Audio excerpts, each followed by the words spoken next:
Muy buenas, bienvenidos pues a estos primeros vídeos que haremos acerca de la oposición de administrativo de la Seguridad Social. Si no nos conoces, nos llamamos Oposita y Conviértete y somos un grupo de graduados en Derecho que estamos aquí para facilitarte el estudio en tu oposición, en este caso de administrativo de la Seguridad Social. Una oposición que, como sabéis, está en auge y puede favorecer a la estabilización de tu futuro, si es que quiere opositar y te convierte en funcionario, ¿no?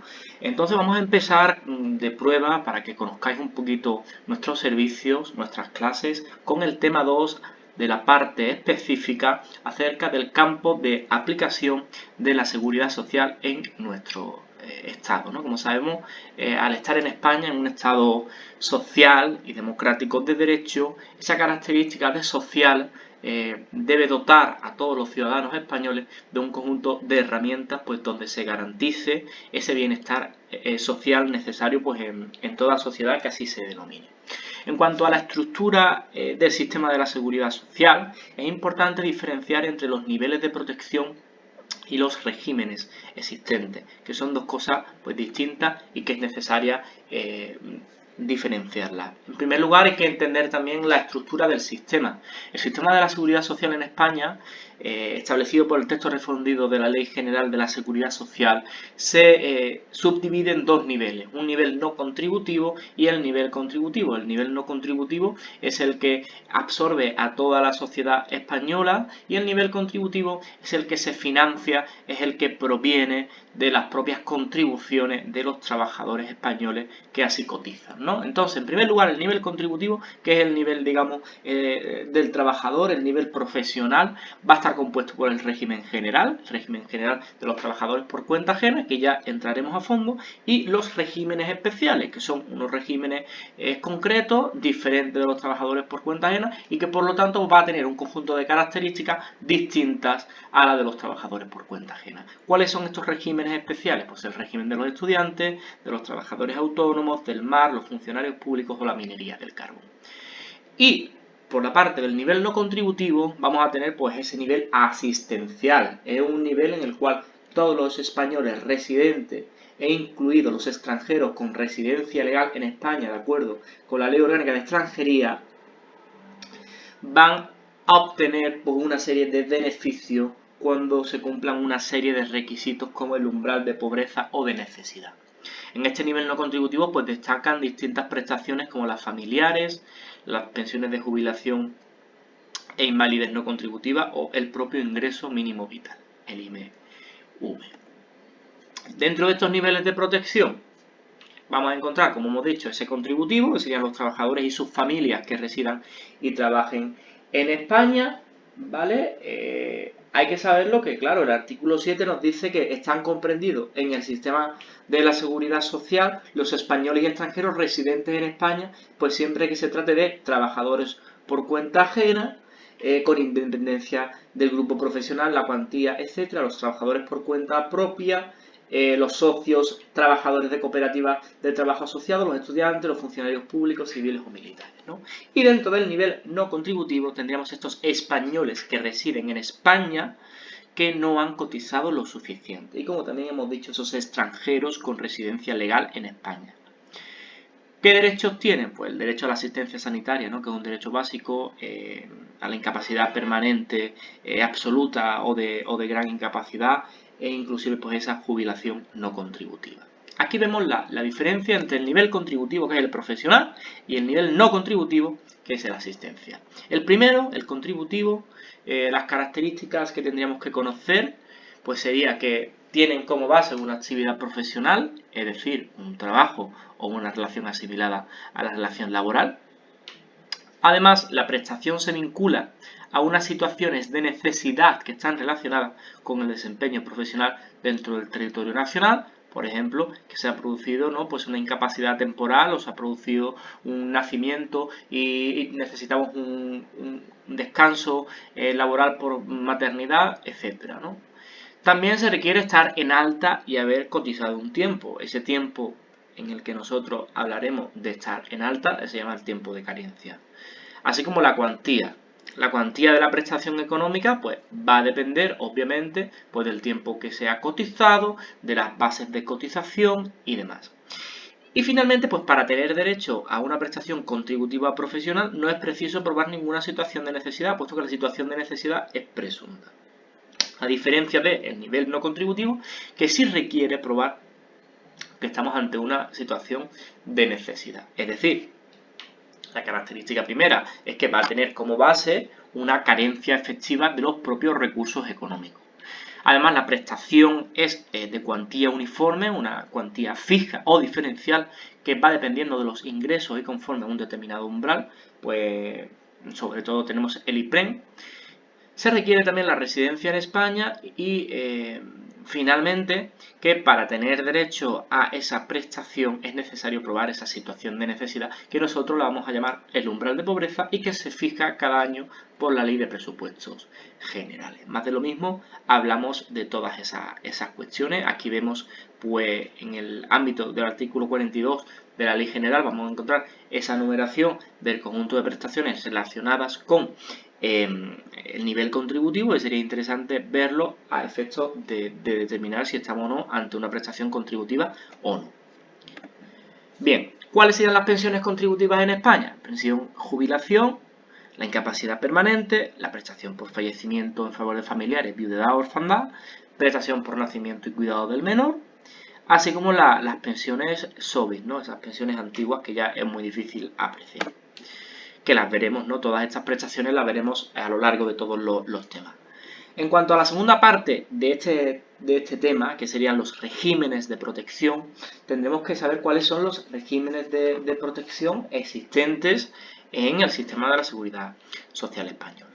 Entonces, hablábamos de que iba a existir ese régimen general de los trabajadores por cuenta ajena, ese régimen especial de los trabajadores autónomos, así como otros sistemas especiales.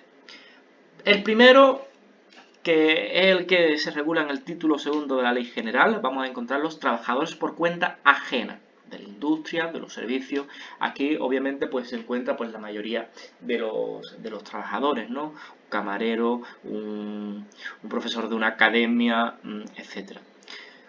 Y después ya están los regímenes especiales, que son distintos grupos de población que se unifican por su actividad profesional, se encuentran en el artículo 10 de la Ley General de la Seguridad Social y se diferencian del general en el que tienen pues una regulación diferente, tienen una protección distinta y no obstante pues existe una tendencia a la integración en el régimen general. Por ejemplo, ¿no? Antiguamente existía el régimen especial agrario y actualmente pues se integra dentro de un sistema especial dentro del propio régimen general. Así pues, la política legislativa pues va orientada a esa inclusión de todos estos regímenes especiales en un régimen general pues que favorezca todo el tráfico y demás. Los regímenes de la seguridad social son unos sistemas que vienen establecidos por la ley y que obviamente han ido evolucionando a lo largo de los años.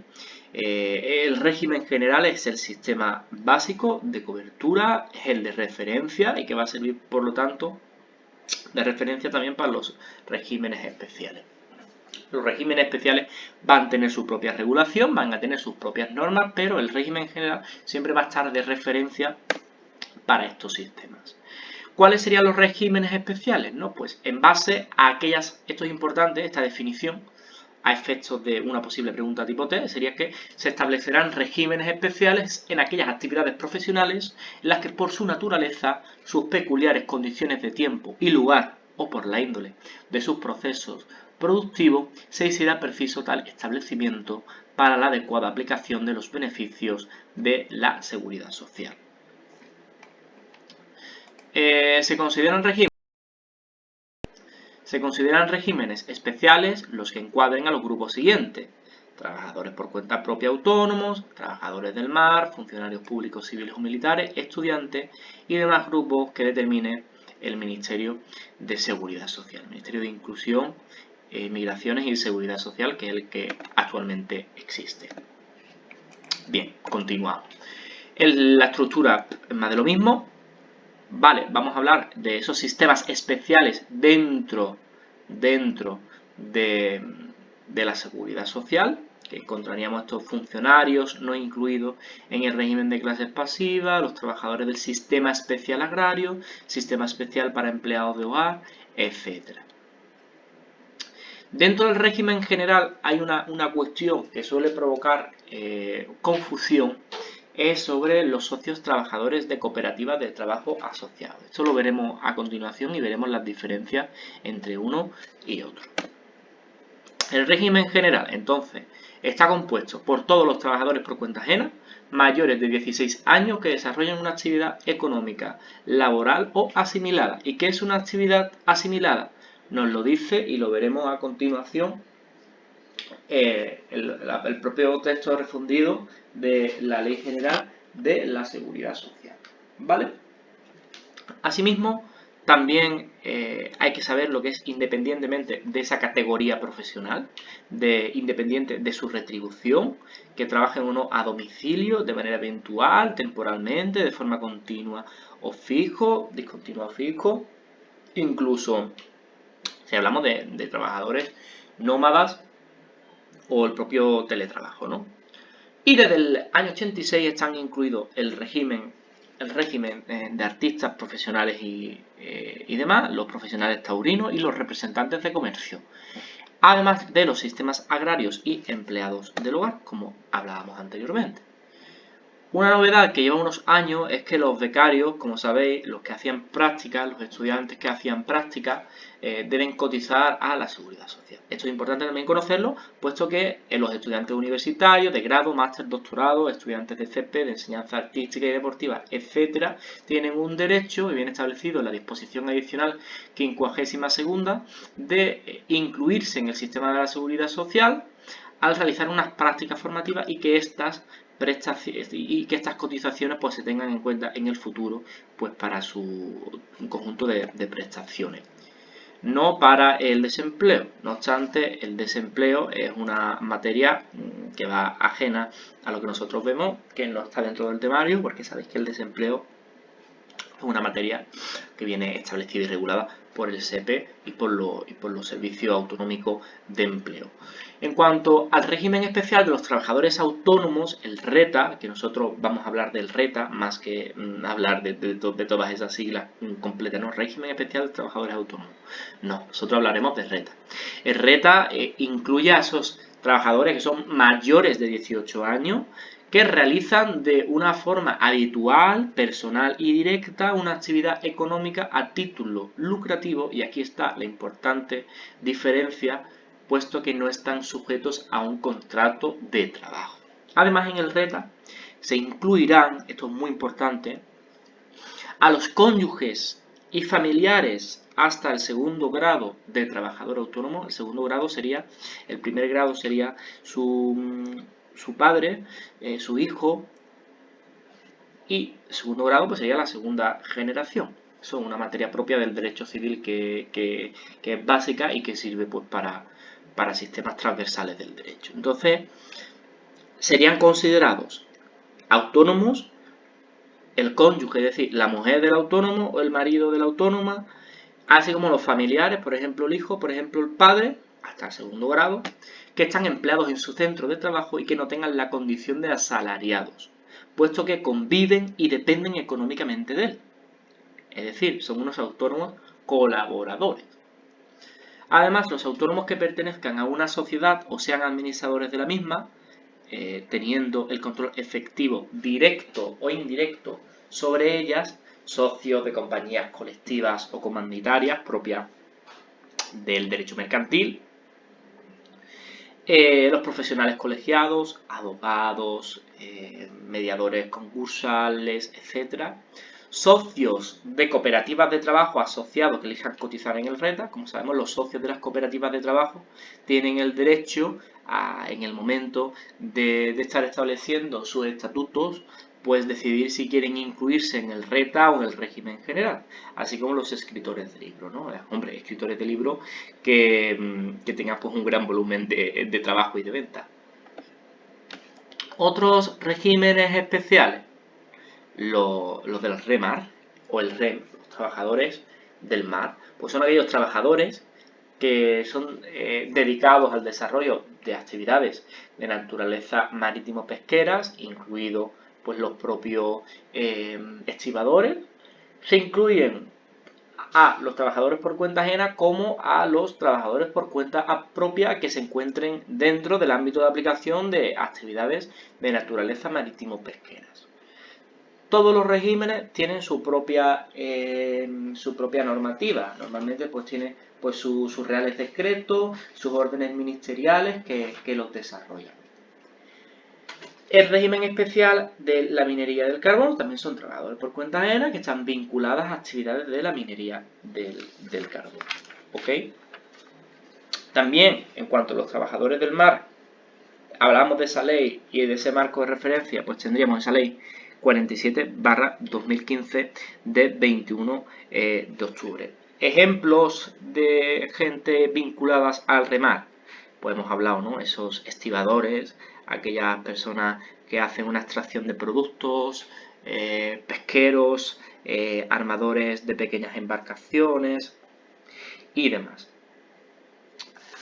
Otro régimen especial, que yo aquí no lo he puesto, pero que es muy importante, es el de los funcionarios públicos. Aquí vamos a incluir los funcionarios civiles del Estado, que van a tener sus propias mutuas. Los civiles del Estado tienen MUFACE, los de Fuerzas Armadas, el ISFAS, y los de la Administración de Justicia, el MUGEJU. No obstante, importante que desde el 2020 se empiezan a gestionar pues, por ese Ministerio de Inclusión y de Seguridad Social. Y también se aspira, ¿no? pues, a esa eliminación, como hemos dicho, del régimen especial de los funcionarios públicos para integrarlos en el régimen general.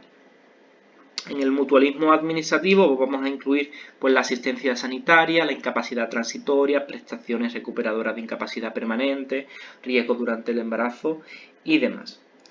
Además, los únicos funcionarios que siguen en régimen especiales van a ser aquellos que ingresen o que hubiesen ingresado con anterioridad al 1 de enero del 2011. Y además, solo con efectos de pensiones y sus clases pasivas.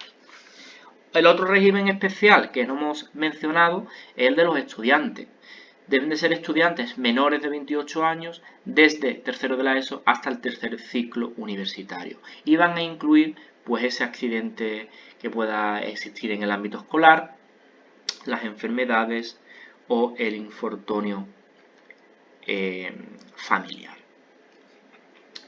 Los sistemas especiales. Los sistemas especiales se diferencian por el encuadramiento, por la afiliación, por la forma de cotización o recaudación. Los sistemas especiales están en el artículo 11 de ese texto. Se diferencian en esas cosas, en ese encuadramiento, afiliación, forma de cotización o recaudación, pero en ningún caso puede afectar a la acción protectora. ¿Qué tenemos dentro de esos sistemas especiales que decíamos que íbamos a hablar ahora? Pues la industria de la resina, servicios extraordinarios de la industria de la hostelería, manipulación y empaquetado de tomates frescos, fijos discontinuos en empresas de exhibición cinematográfica, sala de baile, discotecas y salas de fiesta, estudios de mercado, frutos y hortalizas de conservas vegetales, autónomos agrarios que no se encuentran dentro del RETA, los empleados del hogar, etcétera, etcétera. ¿Vale? En el ámbito subjetivo tendríamos el campo de aplicación de quién está dentro del ámbito de la seguridad social. Aquí importantísimo, ¿no? El artículo 41 de la Constitución que se desarrolla por el 2.2, ¿no? Que nos dice que el Estado, por medio de la seguridad social, va a garantizar a las personas comprendidas en el campo de aplicación de esta por cumplir los requisitos exigidos en las modalidades contributivas o no contributivas, así como a los familiares o asimilados que tuvieran a su cargo la protección adecuada frente a las contingencias y en las situaciones que se contemplan en esta Ley General de la Seguridad Social. Entonces vamos a entender a aquellas personas comprendidas en el campo de aplicación como sus familiares o asimilados y una protección conforme a la legislación. ¿Cuáles serían los factores determinantes para el campo de aplicación o para el campo subjetivo? Pues la nacionalidad, importante que se refiere a gente española o extranjeros con una residencia legal en España, que realicen actividades profesionales y que haya una carencia o situación de necesidad para el nivel no contributivo. También se va a tener en cuenta pues ciertas cuestiones como el parentesco, es decir, si es padre, si es hijo, qué edad tiene, si es menor de 30, si es mayor de 30, porque son factores que determinan la inclusión o la exclusión del sujeto en el campo de aplicación del sistema de la seguridad social. Inclusiones y exclusiones. ¿Quiénes estarían incluidos? En especial referencia a los nacionales y a los extranjeros. Pues van a estar dentro del sistema de la seguridad social los españoles residentes en España, así como los extranjeros con residencia y o trabajo en España, equiparándose en derecho a los españoles, fundamental, para las prestaciones contributivas y no contributivas. Y no es necesario de que existan convenios y siempre que residan o se encuentren legalmente en España. ¿Quiénes estarían excluidos? Pues los extranjeros, a contrario sensu de los incluidos, es decir, todo lo que no esté dentro de las inclusiones se entiende que están excluidos. ¿Qué pasa con los españoles no residentes? Es decir, españoles que se encuentran en Alemania, españoles que se encuentran en Marruecos, allí trabajando. ¿Qué ocurre con ellos? ¿O qué ocurre con los extranjeros en situación irregular, que no tienen papeles, mal hablando? ¿Y qué ocurre con los ciudadanos comunitarios? ¿Qué ocurre con un francés que se encuentra en España y trabaja? Pues entonces aquí tenemos unas cuestiones muy interesantes. Por ejemplo, los ciudadanos comunitarios, si son residentes en España, un alemán que resida en España va a tener una equiparación plena en derechos. Entonces no se van a considerar extranjeros para nada, tanto para el nivel contributivo como para el no contributivo. Aquí hay de aplicación pues distinta normativa de la Unión Europea. Los extranjeros en situación irregular, ¿qué ocurre con ellos? Pues son aquellos que no tienen un permiso, ni de residencia, ni de trabajo. Entonces, para que haya una residencia real y efectiva, debe haber o bien una autorización de residencia temporal o bien una residencia de larga duración. Autorización de residencia temporal es superior a 90 días, es decir, superior a 3 meses, pero inferior a 5 años. ¿Sí? Y siempre y cuando pues, tengan medios de vida suficientes, seguro de enfermedad, etcétera, etcétera. Todas estas cuestiones están reguladas en la ley de extranjería, pero que tienen aún más una reforma mayor debido pues, a las últimas reformas del ámbito de la extranjería. Y la residencia de larga duración es la superior de 5 años. Si no tiene una residencia legal en España, ya sea temporal o de larga duración, esta persona se encuentra en situación irregular. Entonces, ojo, los extranjeros, estén o no integrados o estén o no irregulares, van a tener derecho a una asistencia sanitaria. Esto es obvio, es un derecho básico en todos los sectores. Los extranjeros, cualquiera que sea su situación administrativa, pues van a tener derecho a los servicios y prestaciones sociales básicas. Una cuestión también del derecho laboral es si estamos ante un extranjero irregular que es contratado de una forma irregular en una empresa, vamos a poner por ejemplo en un chiringuito y se encuentra trabajando en un chiringuito, esta persona tiene derechos básicos, sí, tiene derecho. Si sufre por ejemplo un accidente, pues tiene derecho a esa incapacidad temporal, o si ha fallecido, pues el cónyuge pues tiene derecho a esa prestación por muerte y supervivencia, aunque se trate de una persona que se encuentra en una situación administrativa irregular. Esto es muy importante. De hecho, el artículo 36.5 nos dice que la carencia de la autorización de residencia y trabajo, sin perjuicio de las responsabilidades del empresario, no sea obstáculo para la obtención de las prestaciones derivadas de supuestos contemplados por los convenios internacionales. En estos convenios internacionales tenemos los convenios 19 y 118 de la OIT que nos establece estos derechos básicos. En cuanto a los españoles en el extranjero, hablábamos de estas cuestiones, desplazados por razón de trabajo en otro estado, pues básicamente aquí lo que nos dice, aquí tenemos el marco de referencia básico, lo que nos dice es que ese desplazamiento y esas cotizaciones pues se pueden devolver a España en el futuro y obtener esas prestaciones básicas que debería de tener en sí mismo. ¿Qué criterios se usan para el encuadramiento? Pues la actividad profesional, ¿no? En el criterio general estarán comprendidos en el sistema de la seguridad social, a efectos del nivel contributivo, los españoles o extranjeros que ejerzan su actividad laboral en un territorio nacional, ya sea por cuenta ajena, con independencia de esa actividad económica, modalidad contractual, sistema de retribución, naturaleza común o especial de la relación contractual, así como los asimilados por cuenta propia o autónomos, sean o no titulares de empresas individuales. Inclusiones expresas, pues cuando hay que tener una definición específica, pues nos iremos al artículo 136 de la Ley General de la Seguridad Social.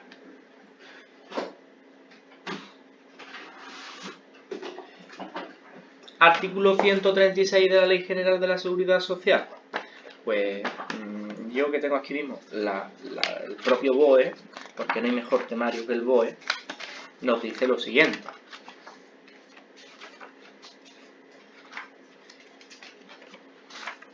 El 136 nos dice que el campo de aplicación estará extendido a los trabajadores incluidos en el sistema especial de los empleados del hogar, por cuenta ajena agrarios, los trabajadores por cuenta ajena y socios trabajadores de sociedades de capital, asimilados a trabajadores por cuenta ajena, consejeros y administradores de las sociedades, cuando el desempeño de su cargo conlleve la realización de las funciones de dirección y gerencia de la sociedad, siendo retribuidos por ello, etcétera, etcétera. ¿Vale? Todas estas cuestiones vienen reguladas, como hemos hablado, en el propio texto refundido de la Ley General de la Seguridad Social. Aquí lo vemos, ¿no? Estas cuestiones que íbamos hablando serían gente incorporadas e incluidas en el régimen de la Seguridad Social. Por ejemplo, un laico o seglar que presente servicios retribuidos para entidades o instituciones eclesiásticas. Los miembros de las corporaciones locales con dedicación exclusiva parcial, por ejemplo un concejal. Los conductores de vehículos de turismo al servicio de particulares. Y esto, que es una cuestión muy interesante, serían los socios trabajadores de sociedades mercantiles capitalistas, que pueden ser tanto sociedades limitadas como sociedades autónomas, y esos socios trabajadores de sociedades laborales, sean o no miembros del órgano de administración, podrán estar incluidos en el régimen de la seguridad social siempre que no tengan funciones de dirección y gerencia de la sociedad, es decir, que no estén ahí pues como gerentes o como consejeros directivos y que no posean el control efectivo de la sociedad. Si lo poseen, entonces no estamos ante una presunción de laboralidad por cuenta ajena, sino que estaríamos ante normalmente o bien trabajadores autónomos o incluso contratos mercantiles. Aquí nos dice, incluido el personal de alta dirección si no pertenecen al órgano de administración.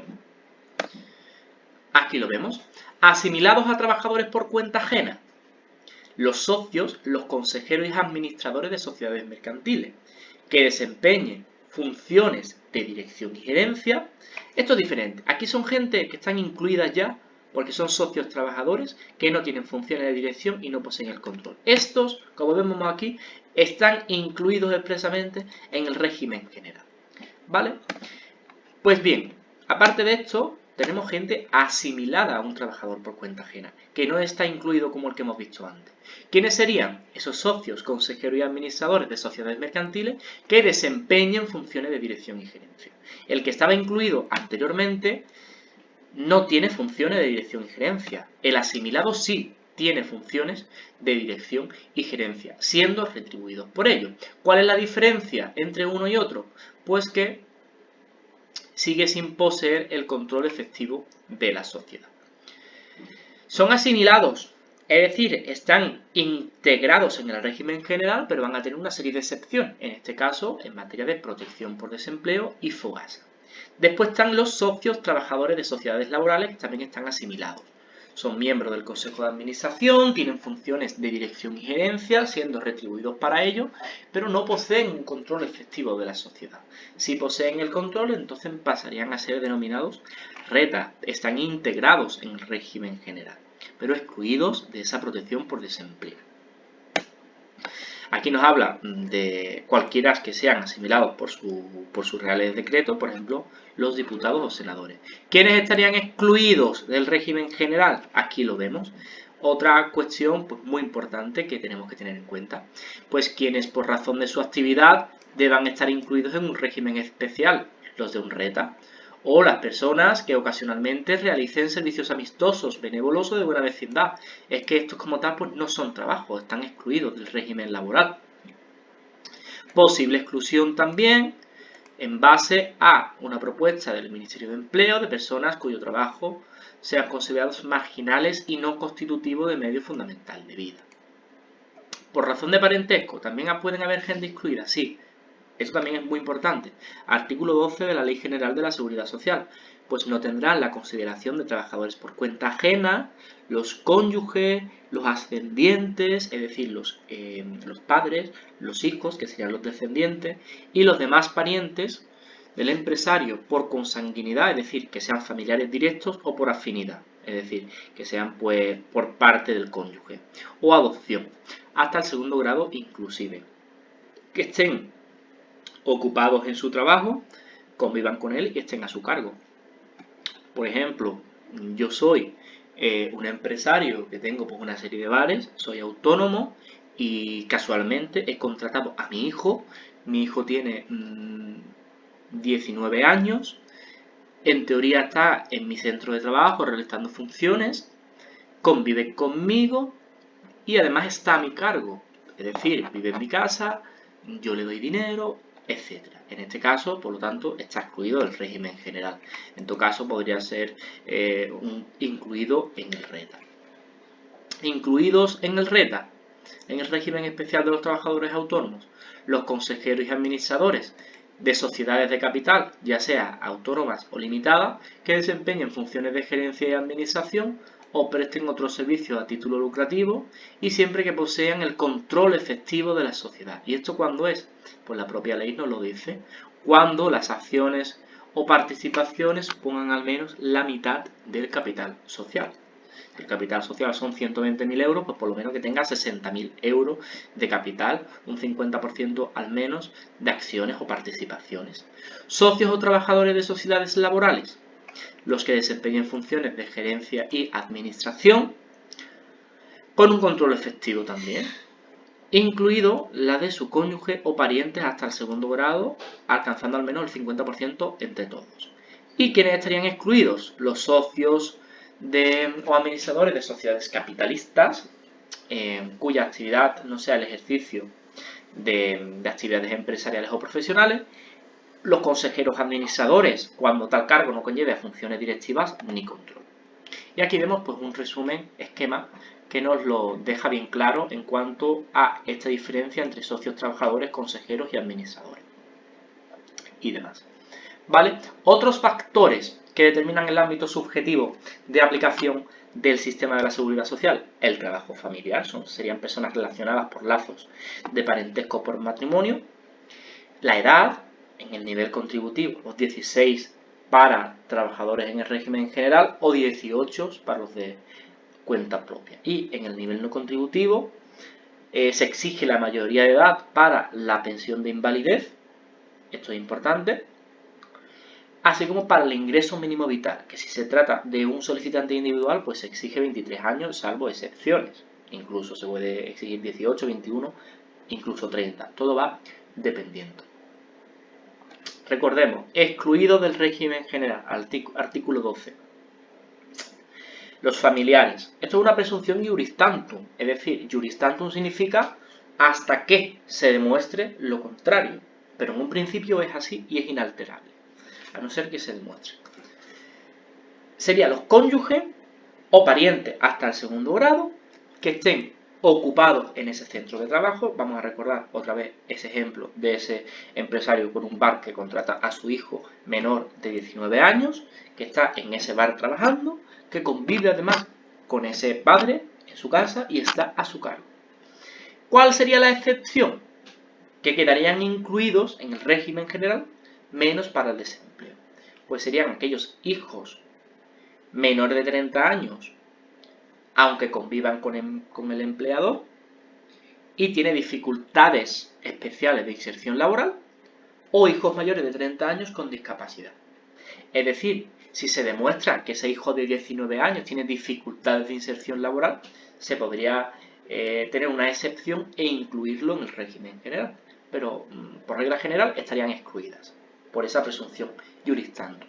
Y pues ya habríamos visto este primer tema sobre el campo de aplicación de la materia de la seguridad social, que espero que os haya gustado y si es así, pues que nos podéis contactar en nuestro correo opositayconviértete@gmail.com y te contamos pues las distintas ofertas que tenemos para ti.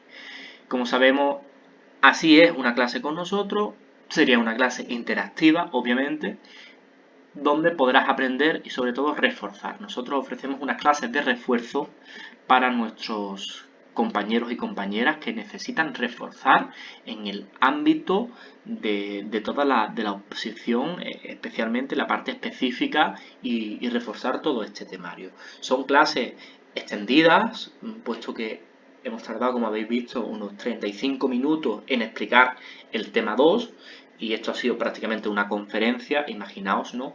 Si es una clase con la interacción de los alumnos, que obviamente es mayor. Al igual que hacemos esas clases de refuerzo individuales, también hay posibilidad de integrarse en pequeños grupos. Actualmente estamos abriendo nuestro siguiente grupo, que se incorporaría en octubre, con un máximo de 5 personas por grupo, que tendríamos pues 2 clases semanales de 2 horas cada una de ellas. Así que te animo a escribirnos y consultes pues nuestros servicios.